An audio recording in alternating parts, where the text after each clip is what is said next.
Hello students, তোমাদের সবাইকে আমাদের চ্যানেলে ওয়েলকাম জানাই। আজকে ক্লাস 8-এর রায়োমাটির প্রশ্নবিচিত্রা থেকে থার্ড সামেটিভ পরীক্ষার জন্য পরিবেশে দেখো যেটা 5 নম্বর স্কুল দেওয়া হয়েছে, বাঁকুড়া জেলা স্কুল। এই স্কুলের আমরা প্রশ্নপত্রটি সলভ করে নেব।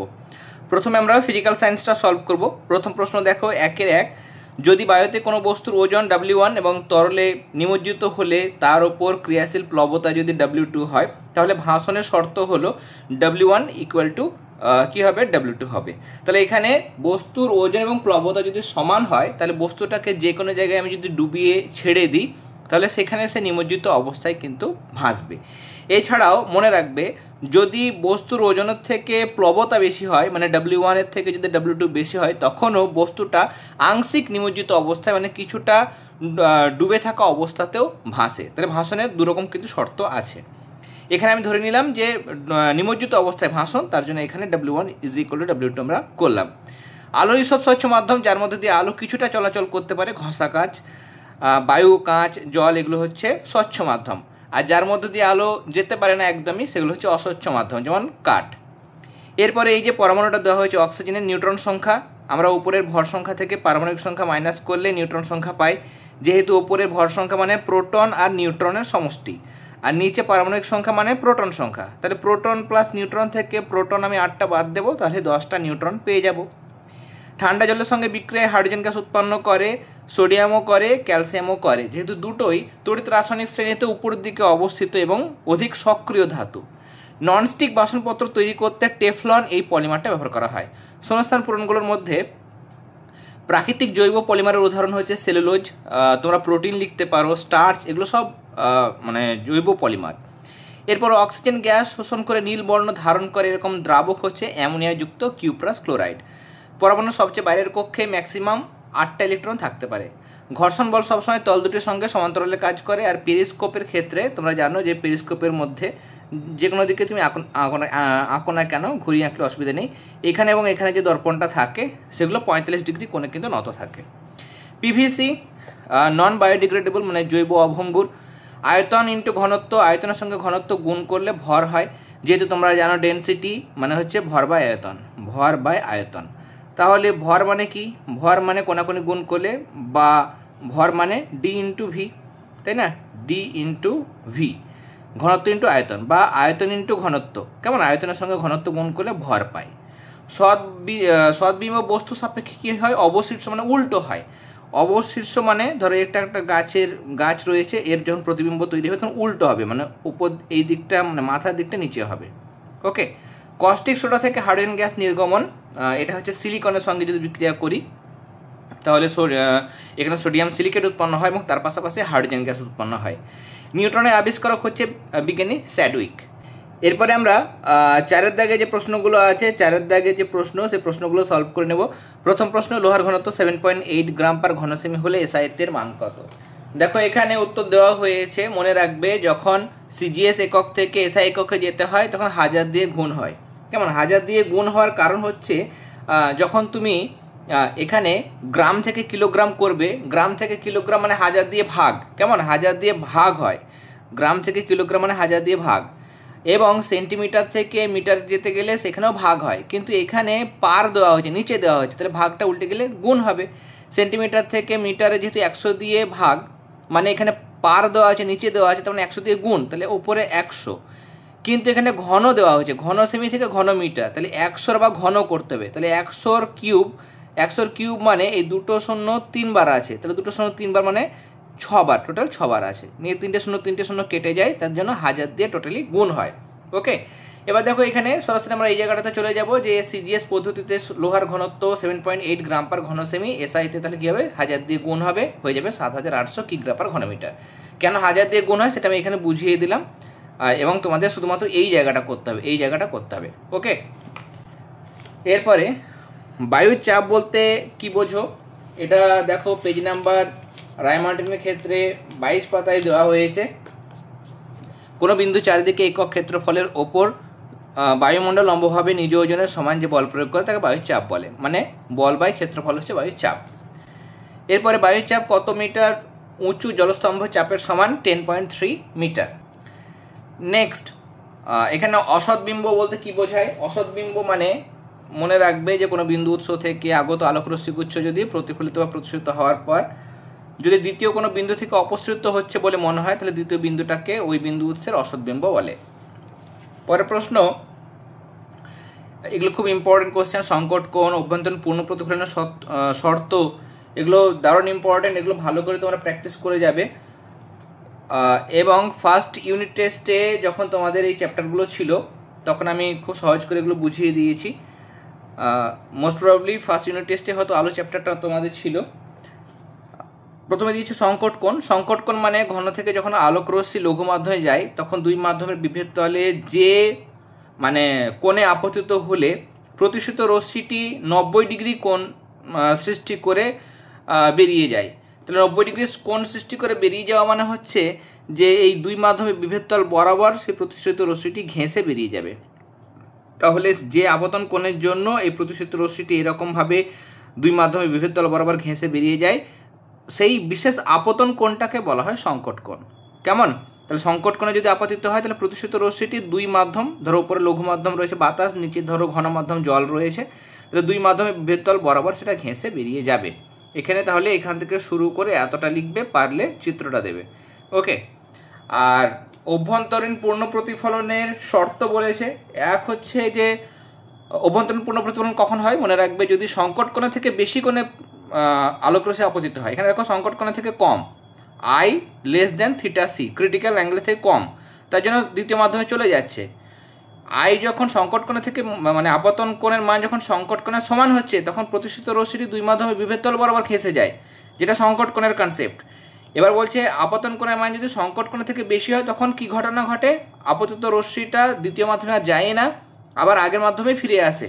এটা হচ্ছে অভ্যন্তরীণ পূর্ণ প্রতিফলন। যেহেতু আবার ইন্টারনাল, এখানে কি হচ্ছে ইন্টারনাল, এখানে আমাদের রিফ্লেকশন হচ্ছে, টোটাল ইন্টারনাল রিফ্লেকশন, প্রথম মাধ্যমে ফিরে আসছে। ওকে। এটা শর্ত হচ্ছে যে আলোকরশ্মিকে অবশ্যই ঘন মাধ্যম থেকে লঘু মাধ্যমের দিকে যেতে হবে এবং সেখানে নির্দিষ্ট বর্ণের আলোর ক্ষেত্রে ঘন মাধ্যমে আপতন কোণের মান কি হতে হবে, মাধ্যম দ্বয়ের সংকট কোণের থেকে অবশ্যই অবশ্যই বেশি হতে হবে, মানে আপতন কোণ গ্রেটার দেন থিটা সি, এটা হতে হবে। এরপরে আইসোবার টেক্সট বই থেকেও করতে পারো।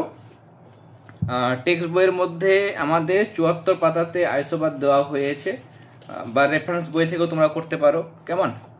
এই যে ভিন্ন মৌলের যেসব পরমাণুর ভর সংখ্যা সমান তাদের পরস্পরের আইসোবার বলে। যেমন হাইড্রোজেনের সঙ্গে হিলিয়াম, দুটোর পারমাণবিক সংখ্যা আলাদা, একটার 1 একটা 2, কিন্তু দুটোরই ভর সংখ্যা 3, একই।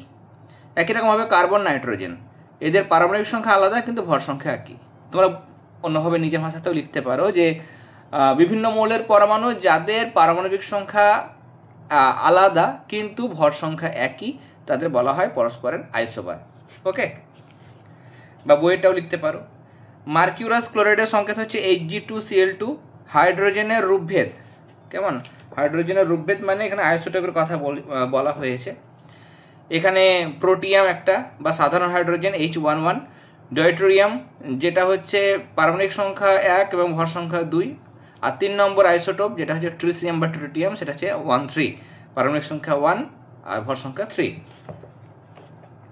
এরপর এখানে বর্ণহীন গ্যাসের সঙ্গে দেখো বর্ণহীন গ্যাস বিক্রিয়া ঘটিয়ে একটা বাদামি বর্ণের গ্যাস উৎপন্ন করছে, এটা বিক্রিয়াটা দেখাতে হবে। এখানে মনে রাখবে যে বর্ণহীন গ্যাস হচ্ছে নাইট্রিক অক্সাইড, তার সঙ্গে অক্সিজেন, সেটাও বর্ণহীন গ্যাস, যখন বিক্রিয়া করে তখন বাদামি বর্ণে নাইট্রোজেন ডাইঅক্সাইড গ্যাস উৎপন্ন করে।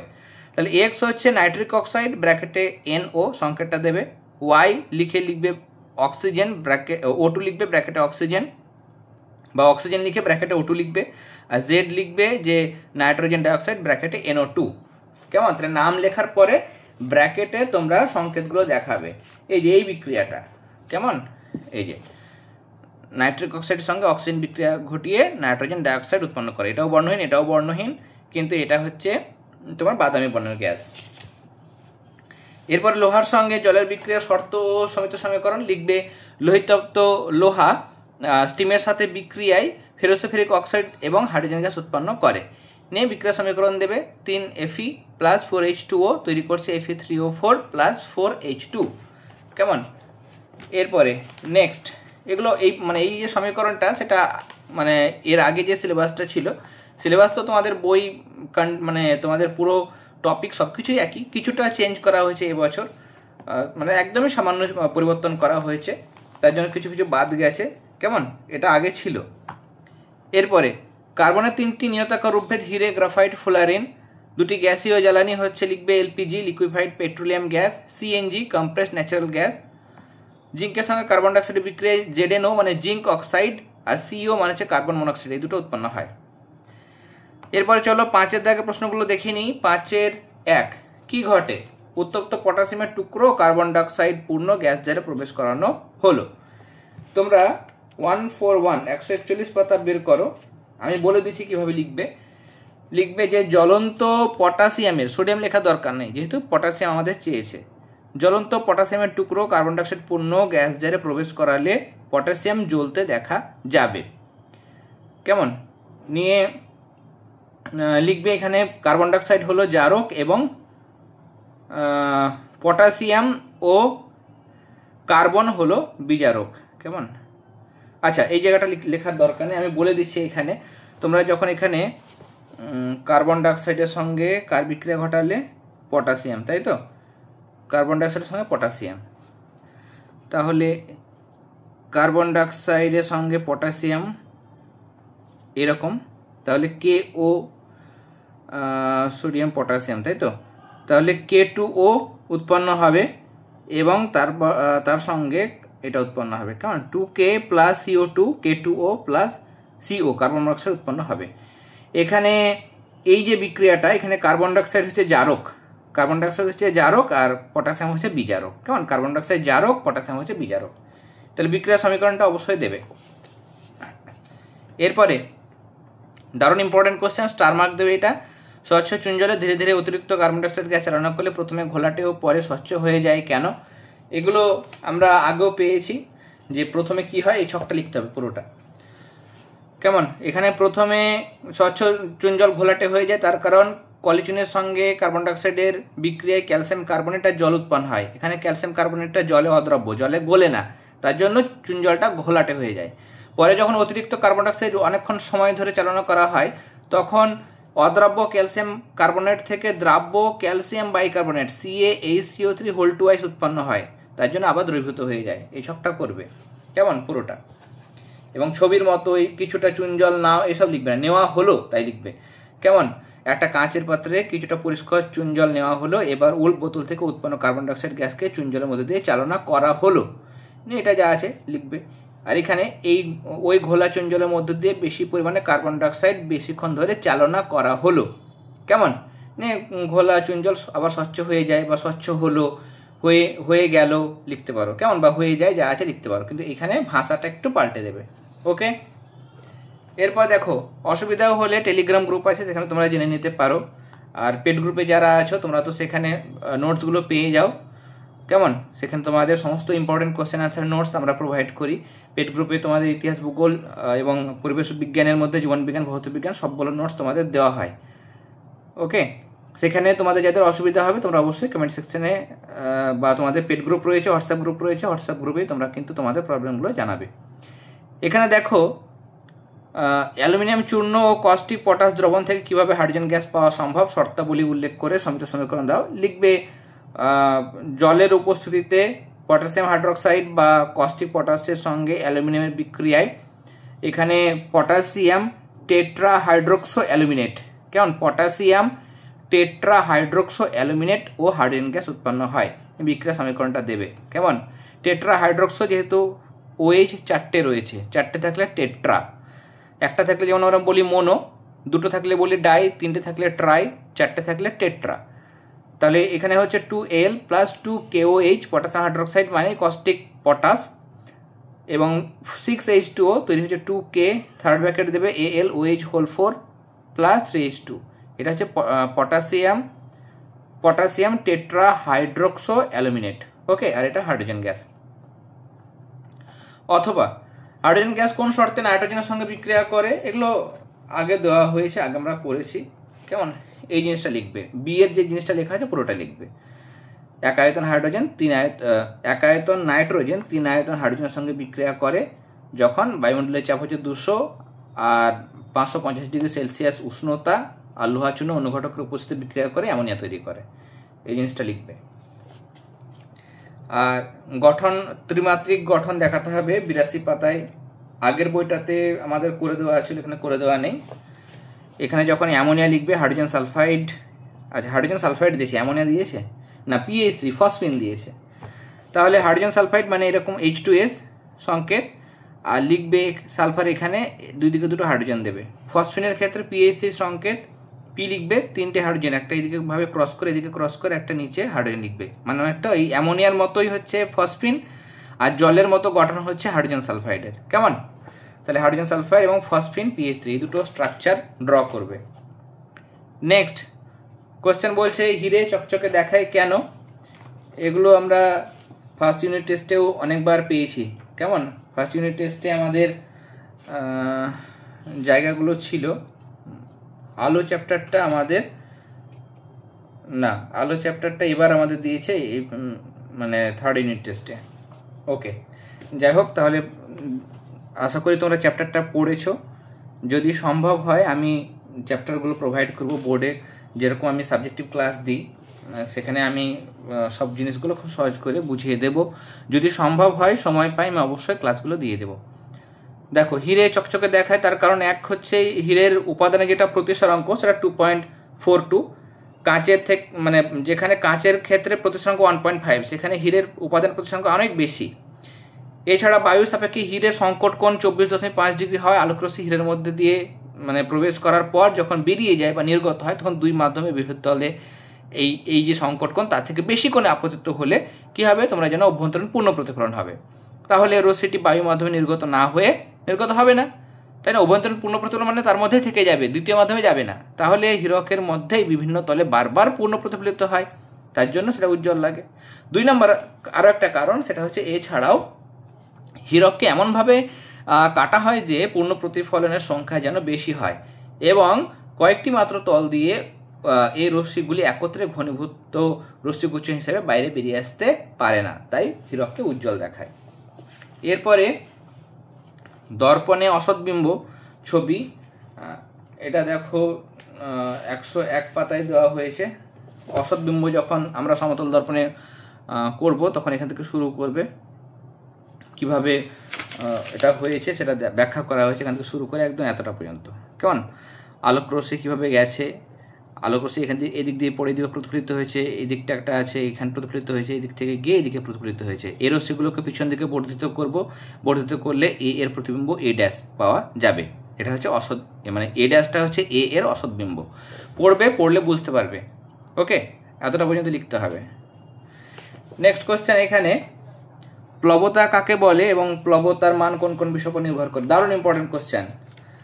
এই প্রশ্নগুলো অনেক স্কুলে আসে এবং আমি প্রত্যেকটা টার্মে সাজেশন দিয়েছি। আগের ফার্স্ট টার্ম সেকেন্ড টার্মের সাজেশনগুলো দেখবে, সেখানে বেশিরভাগ question, maximum number of question, minimum 90% বেশিরভাগ স্কুলেই কিন্তু কমন পেয়েছে। অনেক স্কুলের সমস্ত প্রশ্নই কমন পেয়েছো তোমরা জানো। যারা প্রথমবার এসছো চাইলে একবার চেক করে নিতে পারো, ফার্স্ট টার্মের সেকেন্ড টার্মের সাজেশনগুলো চ্যানেলে দেওয়া হয়েছে। এবারও থার্ড ইউনিট টেস্টে সাজেশন দেবো, সেগুলো ভালো করে ফলো করবে। সেখান থেকে মনে রাখবে যে বেশিরভাগ প্রশ্ন কিন্তু তোমরা কমন পাবে। কিছু কিছু স্কুলে একটু টাফ কোশ্চেন করে, এদিক ওদিক করে ঘুরিয়ে হয়তো কিছু প্রশ্ন দেয়, কিন্তু বেশিরভাগ স্কুলে 90% স্কুলে যে আমি সাজেশনগুলো দিই সেগুলোই কিন্তু আসে, তার বাইরে কিন্তু কোনো প্রশ্ন আসে না। ওকে, সাজেশনের ক্লাস আমি এখন দিচ্ছি না, যেহেতু সবগুলো কমপ্লিট হয়নি। সাবজেক্টিভ ক্লাসগুলো আমাদের বাকি আছে, সেগুলো চলবে এবং চেষ্টা করব এবার সাজেশনটা একটু আগে দেওয়ার। যেহেতু তোমরা অনেকেই এখন থেকে রিকোয়েস্ট করছো সাজেশন দেওয়ার জন্য, চেষ্টা করব এবার যাতে করে একটু আগে দেওয়া হয়। দেখো প্লবতা কাকে বলে, টেক্সটেও দেওয়া হয়েছে, সেই টেক্সটের মধ্যে ছোটো করে দেওয়া হয়েছে, তোমরা চাইলে এখান থেকেও লিখতে পারো, এখান থেকে শুরু করে এতটা লিখবে প্লবতা কাকে বলে। ওকে, আর প্লবতা 3টে বিষয়ের উপর নির্ভর করে। একটা হচ্ছে অপসারিত তরলের আয়তন, লিখবে অপসারিত তরলের আয়তন যত বেশি হবে প্লবতা বেশি হবে, তরলের ঘনত্ব যদি বেশি হয় প্লবতা বেশি হবে। আর অভিকর্ষ মানে যে জায়গাটাতে আমরা এটা প্লবতার কথা বিচার করছি সেখানকার অভিকর্ষীয় ত্বরণের মানে জি এর ওপর প্লবতা নির্ভর করে, জি এর মান যদি বাড়ে প্লবতা বাড়ে। ওকে, এই 3টে জিনিস লিখবে। চলো এবার আমরা লাইফ সায়েন্স যেটা রয়েছে, লাইফ সায়েন্স বা জীবন বিজ্ঞানের যে পার্টটা রয়েছে সেটা সলভ করে নিই। কোনটা ছত্রাক নয়, দেখো স্ট্যাফাইলোকক্কাস। সোমাটোট্রপিক হরমোন মানে STH, সেটা মানে যদি বেশি ক্ষরিত হয়, অধিক ক্ষরণে বেশি ক্ষরিত যদি হয় তাহলে কোনটা ঘটে না? এগুলো সবগুলোই ঘটে, কিন্তু গোলাকৃতি মুখমণ্ডল এটা কর্টিসল হরমোনের জন্য হয়, এসটিএইচ হরমোনের জন্য কিন্তু হয় না, তার জন্য এটা হয় না, এটা ঠিক দেবে। উটের যেটা পিঠ, সেই পিঠে যে কুঁজটা থাকে সেটাতে কিন্তু জল থাকে না, সেটা আসলে কি চর্বি। সুন্দরী গাছের শ্বাসমূলকে কি বলে? নিউমাটোফোর বলে। কেমন? কারকিউমিন এটা হলুদের মধ্যে পাওয়া যায়। 2 থেকে প্রশ্ন দেখো, ডিএনএ এবং প্রোটিনের পুঞ্জীভূত যে গঠন সেটাকে বলা হয় ক্রোমোজোম। কেমন? এটাকে ক্রোমোজোম বলে। হিমোগ্লোবিন ছাড়া অন্য যে শ্বাসরঞ্জক পেশি কোষে অক্সিজেন সরবরাহ করে সেটা মায়োগ্লোবিন। নাইট্রোফাইং ব্যাকটেরিয়া তোমরা নাইট্রোসোমানাস, নাইট্রোব্যাক্টেরিয়া লিখতে পারো। কোন হরমোনকে আপদকালীন বলে?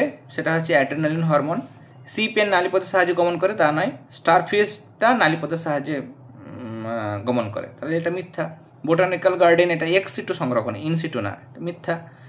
ব্লাড ক্যান্সারে ভিনব্লাস্টিন, ক্রিস্টিন ব্যবহার করা হয়, এটা সত্য। নাইট্রাস অক্সাইড মানে হচ্ছে N2O, কেমন? N2O এটা গ্রিনহাউস গ্যাস, এটা সত্য। এরপর দেখো, বাঁশ গাছের কোন যৌগ থেকে বলছে তাবাসির উৎপন্ন হয়? এটা 273 পাতা বের করো, বই থেকেই পাবে।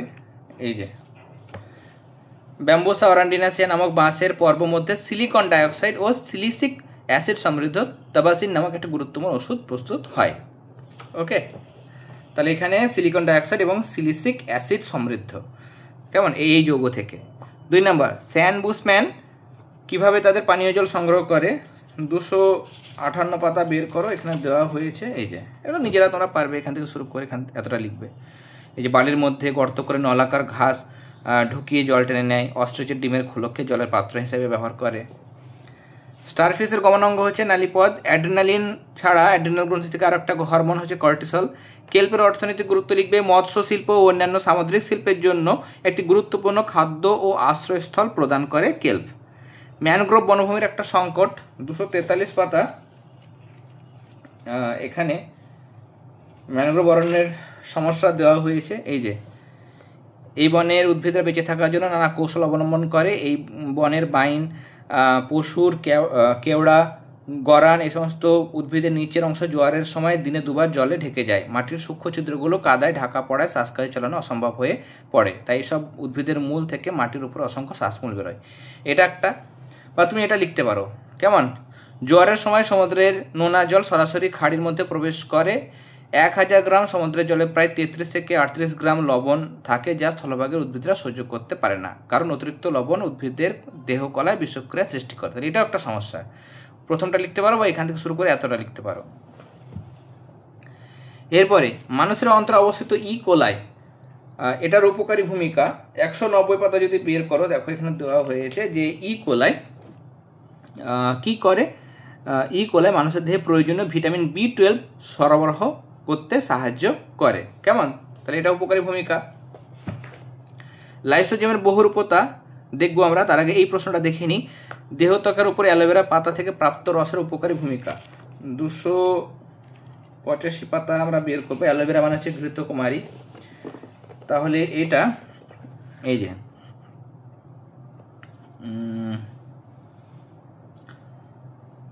দেহ ত্বক বলেছে, তাহলে এই জিনিসটা লিখবে। 5 নম্বর পয়েন্টটা, 99% জল থাকে, তাই জন্য চামড়াকে আর্দ্র করতে, স্থিতিস্থাপকতা বাড়তে নির্যাস ব্যবহার করা হয়। কেমন? ব্যবহার করলে চামড়ায় রক্ত ও অক্সিজেন সরবরাহ বৃদ্ধি পায়। এতটা লিখলে হবে। কেমন? এখান থেকে শুরু করে এতটা।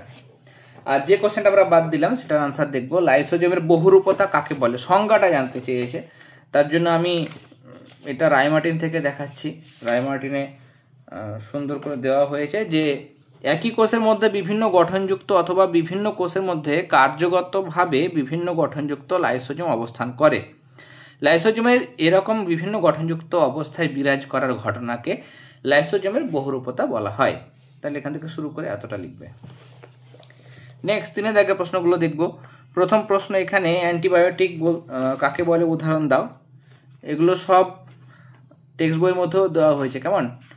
অ্যান্টিবায়োটিকের সংজ্ঞা, অনাক্রমতা, এই জায়গাগুলো টেক্সট বই থেকেও করতে পারো। অ্যান্টিবায়োটিক এই যে জীবদেহ, যেমন ব্যাকটেরিয়া, ছত্রাক থেকে রাসায়নিক পদার্থ অণুজীবের বিশেষ করে ব্যাকটেরিয়ার বৃদ্ধি রোধ করে বা অণুজীবকে সম্পূর্ণরূপে ধ্বংস করে, তাদের অ্যান্টিবায়োটিক বলে। যেমন পেনিসিলিন, স্ট্রেপ্টোমাইসিন, এরিথ্রোমাইসিন, কেমন টেট্রাসাইক্লিন, এগুলো হচ্ছে অ্যান্টিবায়োটিকের উদাহরণ। অত্যধিক রেগে গেলে মানুষের দেহে কী কী শারীরবৃত্তীয় পরিবর্তন ঘটে? না তো হৃদস্পন্দন দ্রুত হয়, শ্বাস প্রশ্বাস দ্রুত হয়, পেশি টানটান হয়ে যায়, শরীরের তাপমাত্রা বেড়ে যায়। অ্যালগাল ব্লুম আমি আগেও হয়তো পেয়েছিলাম, যতটা মনে পড়ছে আমার আগে পেয়েছি, এবং সেটা আমি রায়মার্টিন থেকে দেখিয়েছিলাম। এবার আমি টেক্সট থেকে দেখাচ্ছি অ্যালগাল ব্লুম। এই যে রাসায়নিক স্বাদ থেকে শুরু করে অ্যালগাল ব্লুম এতটা লিখবে, 250 পাতা। নেক্সট, মা অক্টোপাস কিভাবে ডিমের যত্ন নেয়, 248 পাতা বের করো। কেমন, এখানে যে কিভাবে যত্ন নেয় একদম দেওয়া হয়েছে। যে মা অক্টোপাস আঙুরের মতো আকারে ছোট ছোট গোল গোল ডিম পাড়ে, ডিম ফুটে বাচ্চা বের না হওয়া পর্যন্ত মা অক্টোপাস পাহারা দেয়, এমনকি খেতেও যায় না যাতে কাঁকড়া বা অন্য প্রাণীর ডিমের কোনো ক্ষতি না করে। মা অক্টোপাস তিলে তিলে অনাহারে মৃত্যুবরণ করার আগের মুহূর্ত অবধি সন্তানের যত্ন নেয়। তারপর ডিম ফুটে ছড়িয়ে যায় শিশু অক্টোপাসেরা, আর ধীরে ধীরে মা অক্টোপাসের মৃতদেহ নেতিয়ে পড়ে জলের তলায়। তাহলে এতটা। কেমন। নেক্সট, আর্কটিক অঞ্চলের প্রাণীরা কখন এবং কেন সন্তানের জন্ম দেয় বা ডিম পাড়ে? এখানে দেখো দেওয়া হয়েছে, এই জায়গাটা পুরোটা লিখতে হবে। সুমেরুর শীতকালে বেশিরভাগ কিন্তু মানে জীব যেগুলো রয়েছে তারা কিন্তু শীতকালে বাচ্চা জন্ম দেয় না, তার কারণ শীতকালে খাদ্যের অভাব দেখা যায়, সবগুলো বরফে ঢাকা পড়ে, তাই না? তাই জন্য অল্প স্থায়ী গরমের সময় বাচ্চা জন্ম দেয়, বা যারা ডিম পাড়ে তারা কিন্তু সেই একটু গরমের মধ্যে ডিমটা পাড়ে। কেমন। এই সময় গাছে গাছে ফুল আসে যাতে শরতের আগে গাছের বীজ দূর দূরান্তে ছড়িয়ে পড়ে। আর এখানে দেখো মেরু ভালুক, তারা কিন্তু শীতকালকে বেছে নেয়, শীতকালে শিশু ভালুকের জন্ম দেয় এবং শীতের মাসগুলোতে বরফ গুহায় এদের লুকিয়ে রাখে। এই সময় শিশুরা মা ভালুকের দুধ খেয়ে বেঁচে থাকে। বসন্ত আসার সঙ্গে সঙ্গে এরা গুহা থেকে বেরিয়ে আসে। এরপরে নেক্সট কোশ্চেন, এখানে নিম্নলিখিত দুটি চরম পরিবেশে প্রাণীরা কিভাবে নিজেদের অভিযোজিত করে। এক হচ্ছে সমুদ্রের নিচে উচ্চচাপযুক্ত পরিবেশে, 182 পাতা বের করো। এই যে সমুদ্রের নিচে উচ্চচাপ যুক্ত পরিবেশে এই যে তাদের মাইটোকন্ড্রিয়ার সংখ্যা বেশি থাকে, অন্তঃকঙ্কালের কোষে ক্যালসিয়ামের মাত্রা তুলনামূলকভাবে বেশি থাকে। তাহলে এই 2 লাইন। আর এইটাতে বলছে কম অক্সিজেনযুক্ত অঞ্চলে, এটা এই জিনিসটা তোমরা লিখবে, ব্যাকটেরিয়ার কোষে মাইটোকন্ড্রিয়া অনুপস্থিত, পরিবর্তে কোষ পর্দা ভেতরে সাইটোপ্লাজমের দিকে ভাঁজ হয়ে থলির মতো মেসোজোম গঠন করে। মেসোজোম এখানে শ্বসনে সাহায্য করে। কারণ ব্যাকটেরিয়ার যেহেতু কম অক্সিজেনযুক্ত পরিবেশে বসবাস করে, তার জন্য শ্বাসকর্য চালানোর জন্য তাদের কি থাকে, মেসোজোম থাকে। ওকে। এরপরে দেখো ইনসুলিনকে অ্যান্টি ডায়াবেটিক হরমোন বলা হয় কেন, এটা আমি রায়মার্টিন থেকে দেখাচ্ছি। রায়মার্টিনে এটার আনসারটা দেওয়া হয়েছে। অ্যান্টি ডায়াবেটিক নামটা ব্যাখ্যা করলেই তোমরা এই জিনিসটা মনে রাখতে পারবে। কেমন, ডায়াবেটিক মানে ডায়াবেটিস থেকে তার উল্টোটা, তাই না? ডায়াবেটিসে কি হয়, রক্তে গ্লুকোজের পরিমাণটা বেড়ে যায়। এখানে অ্যান্টি ডায়াবেটিক মানে ইনসুলিনের প্রভাবে কোষ পর্দার ভেদ্যতা বেড়ে যায় বা বৃদ্ধি পায়, ফলে রক্তের গ্লুকোজ এবার কী হবে, রক্ত থেকে কোষে প্রবেশ করবে। তাহলে রক্ত থেকে কোষে প্রবেশ করবে, তাহলে রক্তের মধ্যে গ্লুকোজটা জমতে পারবে না। রক্তের মধ্যে যদি গ্লুকোজ জমে যেত তাহলে সেখানে রক্তে গ্লুকোজ জমতে জমতে ডায়াবেটিস বা মধুমেহ রোগ হয়ে যেত, তাই না? কিন্তু ইনসুলিন কি করে, এটাতে বাধা দেয়। ইনসুলিন কি করে, রক্ত থেকে গ্লুকোজটাকে কোষে প্রবেশ করতে সাহায্য করে, তাই না? তাহলে ইনসুলিন রক্তে গ্লুকোজের পরিমাণ কমিয়ে মধুমেহ বা ডায়াবেটিস মেলিটাস রোগ নিরাময় করে বলেই ইনসুলিনকে অ্যান্টি ডায়াবেটিক হরমোন বলা হয়। ওকে, এতটুকু লিখবে। বেলের ওষুধি গুণ সেটা টেক্সটে পেয়ে যাবে, টেক্সটের 283 পাতা যদি তোমরা বের করো, এখানে বেলের ওষুধি গুণ দেওয়া হয়েছে। 2 নম্বরের জন্য 2 বা 3টে পয়েন্ট লিখবে। কেমন, প্রথম 2টো পয়েন্ট, আচ্ছা প্রথম 3টে পয়েন্ট লিখবে। কেমন। এরপরে আমরা যে ছবিগুলো দেওয়া হয়েছে, ছবির আনসারগুলো দেখবো এখানে 4-এর দাগে। প্রথম প্রশ্ন, প্রাণীকোষের বিজ্ঞানসম্মত ছবি, 173 পাতায় দেখবে দেওয়া হয়েছে টেক্সট বইয়ের মধ্যে, সেটা করতে পারো। আমি রায়মার্টিন থেকে দেখাচ্ছি। রায়মার্টিনে দেখো একটা প্রশ্ন দিয়েছে প্রাণীকোষ, একটা দিয়েছে উদ্ভিদ কোষ। কেমন, প্রাণীকোষের ক্ষেত্রে এই ছবিটা অঙ্কন করবে এবং উদ্ভিদ কোষের ক্ষেত্রে নিচের ছবিটা, এবং নামকরণগুলো করবে। যে যে জিনিসগুলো বলেছে, অঙ্গাণু, Golgi body, centrioles, cilium, nucleus ছিদ্র, এখানে কোষ প্রাচীর, কোষ পর্দা, কোষ গহ্বর, প্লাস্টিক, সব নাম যে নামগুলো বলেছে সেই নামগুলো অবশ্যই লিখবে। কেমন, অঙ্গাণুগুলো সবই আঁকবে আর নামগুলো ডান দিকে দেখাবে, একটা দিকে কিন্তু দেখাবে। কেমন, এটা হচ্ছে প্রাণী কোষ, নিচেটা হচ্ছে উদ্ভিদ কোষ। তাহলে আজকে আমরা 5 নম্বর স্কুলের প্রশ্নপত্রটা সলভ করে নিলাম। আজকে ক্লাসটি তোমাদের কেমন লাগলো সেটা অবশ্যই তোমরা কমেন্ট সেকশনে কমেন্ট করে জানাবে। ক্লাসটি ভালো লেগে থাকলে অবশ্যই ক্লাসটিতে লাইক দেবে, আর যারা এখনো পর্যন্ত চ্যানেলটি সাবস্ক্রাইব করনি অবশ্যই সাবস্ক্রাইব করে নিও। তাহলে তোমরা সবাই খুব ভালো থেকো। All the very best.